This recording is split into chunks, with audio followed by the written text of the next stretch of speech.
కొన్ని దేశాల్లో బ్యాన్ చేసిన బస్సులు మన దేశంలో రై రైమంటూ తిరుగుతున్నాయా? ట్రావెల్స్ అత్యాస ప్రయాణికుల ప్రాణాలను తీస్తోందా? ఈ ప్రశ్నలన్నింటికీ సమాధానం ఒకటే, అవును, ఇది నిజం.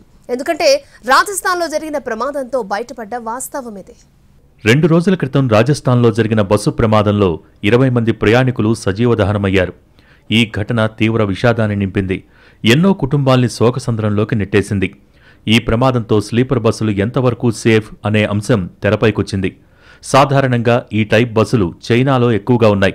అయితే ఎక్కువగా ప్రమాదాలు జరుగుతూ ఉండటంతో 2012 నుంచి స్లీపర్ బస్సుల రిజిస్ట్రేషన్ అక్కడ నిలిపివేశారు. అంతకు ముందున్నవి మాత్రం తిరుగుతున్నాయి. 20 ఏళ్ల క్రితం వరకు మన దేశంలో కేవలం లగ్జరీ బస్సులే తిరిగేవి. తర్వాత విశాఖ టు హైదరాబాద్ లాంటి హైవేలు కూడా బాగా విస్తరించాయి. దీంతో బస్సుల్లో లాంగ్ జర్నీలు చేసేవారి సంఖ్య పెరిగింది. ప్రయాణికుల సౌకర్యార్థం స్లీపర్ బస్సులు రోడ్ల మీదకెక్కేశాయి. మెరుగైన జాతీయ రహదారులతో బస్సుల వేగం కూడా పెరిగింది. లగేజ్ కోసం వాహనాల కింద ప్రత్యేక ఏర్పాట్లు చేసి బస్సుల ఎత్తు కూడా పెంచారు. దీంతో ప్రమాదాలు జరిగేటప్పుడు బస్సుల్లోంచి బయటపడటం కష్టంగా మారింది.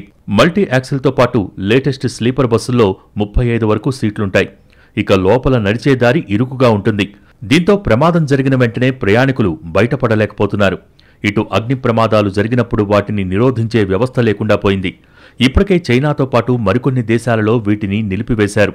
జరుగుతున్న ప్రమాదాల్ని దృష్టిలో పెట్టుకుని బ్యాన్ చేయటమా లేదంటే భద్రతా ప్రమాణాలు పెంచటమా అన్నది ఖచ్చితంగా చేయాలన్నది నిపుణుల సూచన.